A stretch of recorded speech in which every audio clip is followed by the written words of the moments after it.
Friends, വളരെ interesting ആയിട്ടുള്ള ഒരു വീഡിയോ ആണിത്. ഞാൻ റെസ്പിറേറ്ററി അസിഡോസിസ് മലയാളത്തിൽ ഇന്ന് എക്സ്പ്ലെയിൻ ചെയ്യാൻ പോവുകയാണ്. വളരെ ബേസിക് ആയിട്ടുള്ള ഇൻഫർമേഷൻസ് മാത്രമാണ് ഞാൻ ഇതിൽ എക്സ്പ്ലെയിൻ ചെയ്യുന്നത്. ഞാൻ വിശ്വസിക്കുന്നു നിങ്ങൾക്ക് എല്ലാവർക്കും ഇത് ഇഷ്ടപ്പെടുമെന്ന്.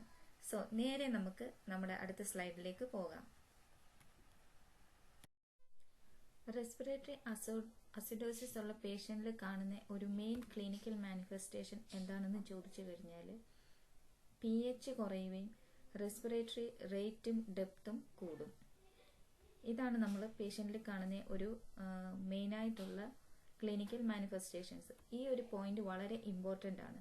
ഇത് നമ്മൾ എക്സാമിനൊക്കെ ഓർത്തിരിക്കേണ്ടത് അത്യാവശ്യമാണ്. റെസ്പിറേറ്ററി അസിഡോസിസിൽ സംഭവിക്കുന്ന എന്താണെന്ന് ചോദിച്ചു കഴിഞ്ഞാൽ ലങ്സിന് കാർബൺ ഡൈ ഓക്സൈഡിനെ പുറത്തോട്ട് കളയാൻ പറ്റത്തില്ല. ഈ ഒരു കാരണത്താൽ ബോഡിയിൽ കാർബൺ ഡൈ ഓക്സൈഡിൻ്റെ അളവ് കൂടുകയും ചെയ്യും. പിന്നെ ബ്ലഡ് അസിഡിക് ആയിട്ട് മാറുകയും ചെയ്യും. ഇതാണ് മെയിനായിട്ട് സംഭവിക്കുന്നത്. അപ്പോൾ എന്തുകൊണ്ടാണ് കാർബൺ ഡൈ ഓക്സൈഡ് ശരീരത്തിൽ കൂടുന്നതെന്നുള്ളത് നമ്മൾ അറിഞ്ഞിരിക്കണം. ഇതറിയണമെന്നുണ്ടെങ്കിൽ നമ്മൾ കുറച്ച് സെൽ ലെവലിലോട്ട് പോകണം.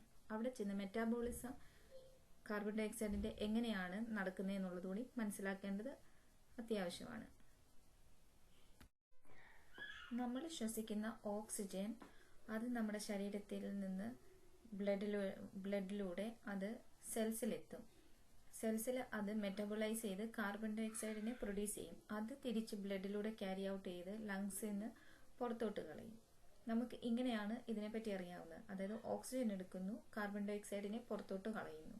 പക്ഷേ ഇച്ചിരിയും കൂടെ ഡീറ്റെയിൽ ആയിട്ട് നമുക്കിതിനെപ്പറ്റി മനസ്സിലാക്കേണ്ടതുണ്ട്. സോ ഞാൻ അടുത്ത സ്ലൈഡിൽ പറയാൻ പോകുന്നത് അതിനെപ്പറ്റിയാണ്. സോ നമ്മൾ ശ്വസിക്കുന്ന ഓക്സിജൻ നമ്മുടെ ലങ്സ് വഴി ചെന്ന് അത് ടിഷ്യൂ ലെവലിൽ സെൽ മെറ്റബോളിസത്തിന് വേണ്ടി അത് യൂസ് ചെയ്യും. സെൽ മെറ്റബോളിസം ചെയ്തതിന് ശേഷം അതിൻ്റെ വേസ്റ്റ് പ്രൊഡക്റ്റായ കാർബൺ ഡൈ ഓക്സൈഡ് ടിഷ്യൂസ് ഇവിടെ കാണാം. ടിഷ്യൂസ് ബ്ലഡിലോട്ട് അതിനെ പുറന്തള്ളും. സോ ഈ കാർബൺ ഡൈ ഓക്സൈഡും പ്ലാസ്മയിലുള്ള വെള്ളവും കൂടെ ജോയിൻ ചെയ്യുമ്പോൾ കമ്പൈൻ ചെയ്ത് ഒരു ആസിഡ് ഉണ്ടാകും. ആ ആസിഡിൻ്റെ പേരാണ് കാർബോണിക് ആസിഡ്. ഇവിടെ ഞാൻ ഡ്രോ ചെയ്യുകയാണ് കാർബോണിക് ആസിഡ്. ഈ കാർബോണിക് ആസിഡ് ഉണ്ടാകണമെങ്കിൽ അതൊരു കാറ്റലൈറ്റിക് റിയാക്ഷനാണ് സംഭവിക്കുന്നത്. അതായത് കാർബോണിക് ആൻഹൈഡ്രേസ് എന്ന് പറയുന്ന എൻസൈമിൻ്റെ പ്രസൻസിലാണ് ഈ കാർബൺ ഡൈ ഓക്സൈഡും വെള്ളവും കൂടെ കാർബോണിക് ആസിഡായിട്ട് മാറുന്നത്. ഈ കാർബോണിക് ആസിഡിന് പിന്നീട് സംഭവിക്കുന്നത് എന്താണെന്ന് ചോദിച്ചു കഴിഞ്ഞാൽ അത് അയോണൈസ് ചെയ്യും. അയോണൈസ് ചെയ്യാന്ന് പറഞ്ഞു കഴിഞ്ഞാൽ അത് സെപ്പറേറ്റ് ആകും. ഹൈഡ്രജൻ അയോൺസ് ആയിട്ടും ബൈകാർബണേറ്റ് ആയിട്ടും അത് അയോണൈസ് ചെയ്ത് മാറും. ഇതിനകത്തുള്ള ഈ അയണൈസ് ചെയ്ത ഹൈഡ്രജൻ അയോൺസിനെ ഓക്സിജൻ ഇല്ലാത്ത ഹീമോഗ്ലോബിൻ അത് ബൈൻഡ് ചെയ്ത് അതിനെ എടുക്കും. ഈ സൈഡിൽ ഞാനിവിടെ ഇതെല്ലാം ആരോ ഇട്ട് എക്സ്പ്ലെയിൻ ചെയ്തിട്ടുണ്ട്. ജസ്റ്റ് ഒന്ന് വേണ്ടി. സോ ഈ ഓക്സിജൻ ഇല്ലാത്ത ഹീമോഗ്ലോബിൻ ഉള്ള RBCയും ഈ സെല്ലിനകത്തുള്ള ബൈകാർബണേറ്റും ഇനിയും അത് ലങ്സിൽ ചെല്ലുമ്പോൾ എന്താണ് സംഭവിക്കുന്നതെന്നാണ് അടുത്തത് പറയാൻ പോകുന്നത്.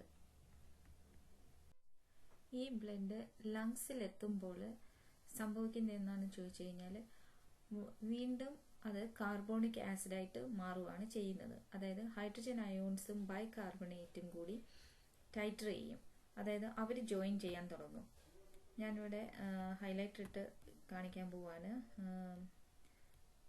അതായത് ഇവർ രണ്ടും വീണ്ടും ജോയിൻ ആയിട്ട് കാർബോണിക് ആസിഡ് ആകും.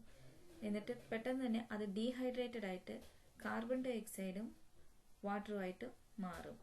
അതായത് ആ സെയിം റിയാക്ഷൻ നടക്കുന്നതിന് കാർബോണിക് ആൻഹൈഡ്രേസ് എന്ന് പറയുന്ന എൻസൈം തന്നെയാണ് യൂസ് ചെയ്യുന്നത്. അപ്പോൾ സംഭവിക്കുന്നതെന്ന് വെച്ച് കഴിഞ്ഞാൽ സെല്ലിനകത്തുള്ള ബൈകാർബണേറ്റിൻ്റെ ലെവൽ കുറയുകയും ചെയ്യും. ഈ കാരണത്താൽ അവിടെ ഒരു എക്സ്ചേഞ്ച് ആണ് സംഭവിക്കുന്നത്. എക്സ്ചേഞ്ച് എന്ന് പറയുമ്പോൾ ക്ലോറിൻ ബൈകാർബണേറ്റിൻ്റെ ലെവൽ കുറയുമ്പോൾ പുറത്തുള്ള ക്ലോറിൻ അകത്തോട്ട് ഷിഫ്റ്റ് ചെയ്യാൻ തുടങ്ങും.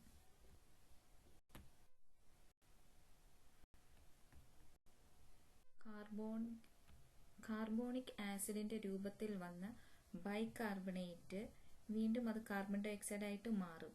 ഈ കാർബൺ ഡൈ ഓക്സൈഡ് പെട്ടെന്ന് തന്നെ ആൽവിയോളാർ സ്പേസിൽ എൻ്റർ ആകും. ഈ ആൽവിയോളാർ സ്പേസിൽ എൻ്റർ ആകുക എന്ന് പറഞ്ഞു കഴിഞ്ഞാൽ അത് ആൽവിയോളാർ സാക്ക് ആണ്. അവിടെ നിന്നും ഗ്യാസ് എക്സ്ചേഞ്ച് നടക്കും. ഞാൻ ഇവിടെ ഹൈലൈറ്റ് ചെയ്ത് വെച്ചിട്ടുണ്ട്, അത് നോക്കാവുന്നതാണ്. അവിടെ നിന്നും കാർബൺ ഡൈ ഓക്സൈഡ് പുറത്തോട്ട് പോവുകയും ഓക്സിജൻ അകത്തോട്ട് വരികയും ചെയ്യും. ഇതൊക്കെ നടക്കുന്നതെന്ന് പറഞ്ഞു കഴിഞ്ഞാൽ ഒരു ഫ്രാക്ഷൻ ഓഫ് സെക്കൻഡ് അല്ലെങ്കിൽ ഒരു ഫ്രാക്ഷൻ ഓഫ് ടൈമിലാണ് നടക്കുന്നത്. ഒരുപാട് ടൈം എടുക്കത്തില്ല. അതായത് ബ്ലഡ് പാസ് ചെയ്യുന്ന വഴിയിൽ ഈ എക്സ്ചേഞ്ച് എല്ലാം നടക്കും.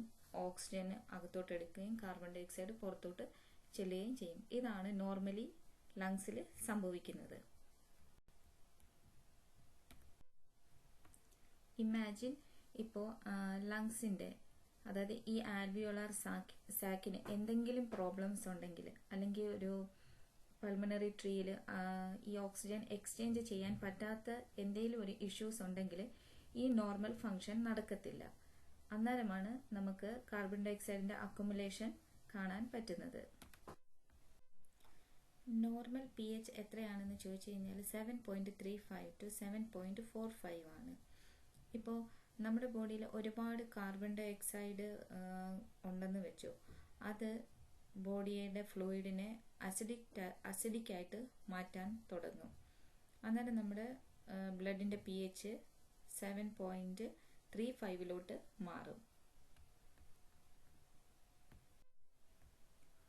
അപ്പം ഈ അസിഡോസിസിൽ കാണുന്ന ഒരു മെയിൻ പ്രോബ്ലം എന്താണെന്ന് ചോദിച്ചു കഴിഞ്ഞാൽ ബ്ലഡിൻ്റെ പി എച്ച് കുറയുകയും ചെയ്യും. റെസ്പിറേറ്ററി റേറ്റും ഡെപ്തും ഇൻക്രീസ് ചെയ്യും. ഈ റെസ്പിറേറ്ററി റേറ്റും ഡെപ്തും കൂടുന്നതിൻ്റെ കാരണം ലങ്സ് സ്ട്രഗിൾ ചെയ്യുവാണ് ഈ കാർബൺ ഡൈ ഓക്സൈഡിനെ പുറത്തോട്ട് തള്ളാൻ. സോ അത് മാക്സിമം അതിൻ്റെ എനർജി യൂട്ടിലൈസ് ചെയ്ത് പുറത്തോട്ട് കാർബൺ ഡൈ ഓക്സൈഡിനെ പുറന്തള്ളാൻ ശ്രമിക്കും. അപ്പോഴാണ് ഈ റേറ്റും ഡെപ്തും കൂടുന്നത് നമുക്ക് കാണാൻ പറ്റുന്നത്. ഇതൊരു ലൈഫ് ത്രെട്ടനിങ് കണ്ടീഷനാണ് ഈ റെസ്പിറേറ്ററി അസിഡോസിസ് എന്ന് പറയുന്നത്. കാരണം ബോഡിക്ക് കോമ്പൻസേറ്റ് ചെയ്യാൻ പറ്റത്തില്ല ഹൈ ലെവൽ കാർബൺ ഡൈ ഓക്സൈഡിൻ്റെ അളവ്.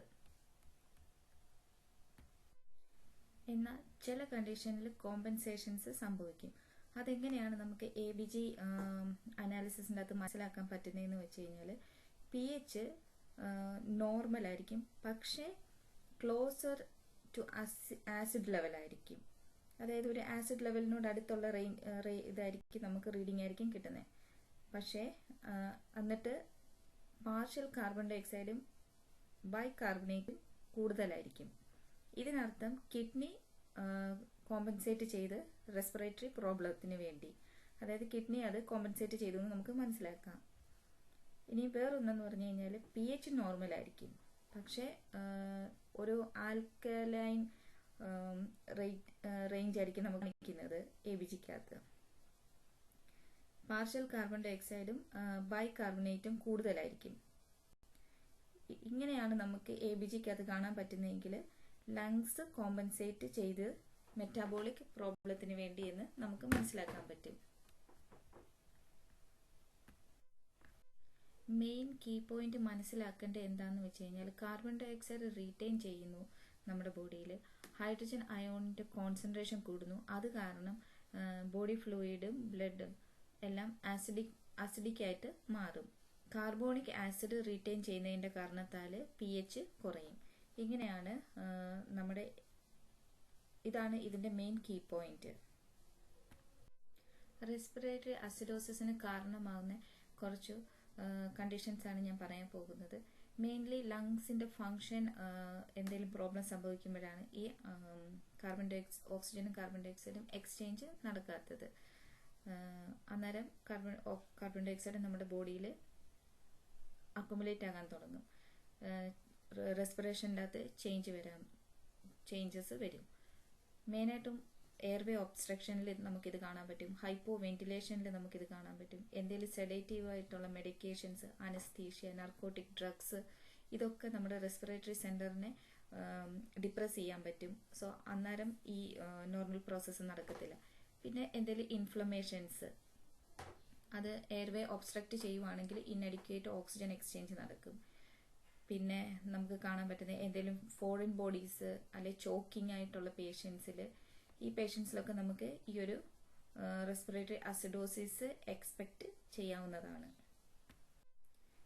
RTA പേഷ്യൻസ്, അതായത് trauma patients, brain tumour patients, ഇവർക്ക് സംഭവിക്കുന്ന എന്താണെന്ന് ചോദിച്ചു കഴിഞ്ഞാൽ എന്തെങ്കിലും ബ്രെയിൻ ട്യൂമർ റെസ്പിറേറ്ററി സെൻറ്ററിനെ ഡിപ്രസ് ചെയ്യുകയാണെങ്കിൽ ഇങ്ങനത്തെ ഒരു പ്രോബ്ലം ഉണ്ടാകാം. പിന്നെ emphysema, asthma, pulmonary oedema, congestive heart failure patients. So nursing assessment എന്താണെന്ന് വെച്ച് കഴിഞ്ഞാൽ നമുക്ക് റെസ്പിറേറ്ററി റേറ്റും ഡെപ്തും നോക്കണം. Headache, restlessness, altered mental status, mainly drowsiness and confusion, then visual disturbance, cyanosis, hypoxia, hyperkalemia, rapid irregular pulse, dysrhythmia leading to ventricular fibrillation. Hyperkalemia, rapid irregular പൾസും ഡിസ്റതിമിയയും life threatening ആണ്. അത് നമ്മൾ മെയിനായിട്ട് നമ്മുടെ മനസ്സിൽ ഓർത്തിരിക്കേണ്ടതാണ്. അസിഡോസിസ് ഉണ്ടാകുമ്പോൾ സെൽസ് എല്ലാം തന്നെ ആസിഡിക് കണ്ടീഷനിലോട്ട് മാറും. അതായത് ഹൈഡ്രജൻ അയോൺസിന്റെ അളവ് കൂടുന്നത് കാരണം, സെല്ലിനകത്ത് കൂടുന്നത് കാരണം ആ സെല്ലിനകത്തുള്ള പൊട്ടാസ്യത്തിനെ പുഷ് ചെയ്ത് പുറത്തോട്ട് കളയും. അപ്പം സീറം പൊട്ടാസ്യം ലെവല് കൂടും. ഈ കേസിൽ സീറം പൊട്ടാസ്യം ലെവൽ കൂടുമ്പോൾ ഇത് ഹാർട്ടിനെ ബാധിക്കും. ഇത് ഹാർട്ടിനെ എഫക്റ്റ് ചെയ്യുമ്പോൾ, പൊട്ടാസ്യത്തിന്റെ ലെവൽ കൂടുമ്പോൾ നമുക്ക് ഇറഗുലർ പൾസ് റേറ്റും റാപ്പിഡ് പൾസ് റേറ്റും കാണാം.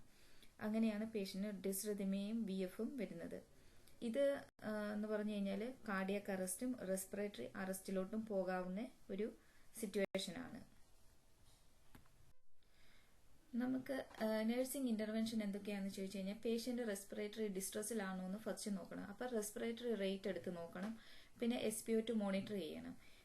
പിന്നെ ഓക്സിജൻ സ്റ്റാർട്ട് ചെയ്യേണ്ട അവസ്ഥയാണെങ്കിൽ നമ്മൾ ഓക്സിജൻ സ്റ്റാർട്ട് ചെയ്യണം.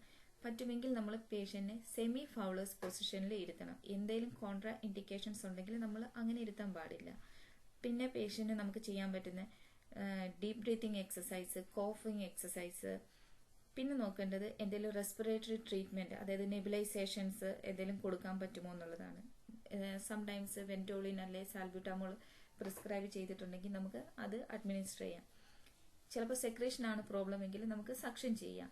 പിന്നെ എൻകറേജ് ദ ഹൈഡ്രേഷൻ. നമ്മൾ വെന്റിലേഷൻ ഇംപ്രൂവ് ചെയ്യാൻ പറ്റുന്ന എല്ലാ കാര്യങ്ങളും ചെയ്യണം. ഇൻ കേസ് അവിടെ എന്തെങ്കിലും സെഡേറ്റീവ്സ് എഴുതിയിട്ടുണ്ടെങ്കിൽ മാക്സിമം അത് കൊടുക്കാതെ കണ്ടിരിക്കുക. കാരണം ഈ സെഡേറ്റീവ്സ് റെസ്പിറേറ്ററി സെന്ററിനെ ഡിപ്രസ് ചെയ്യാൻ സാധ്യതയുണ്ട്. പിന്നെ നമുക്ക് ചെയ്യാവുന്നത് monitor the electrolyte values, especially potassium. പിന്നെ ABG നോക്കണം. പിന്നെ എന്തെങ്കിലും ആന്റിബയോട്ടിക്സ് ഉണ്ടെങ്കിൽ അത് സ്റ്റാർട്ട് ചെയ്യാൻ ഡിലേ ആവരുത്.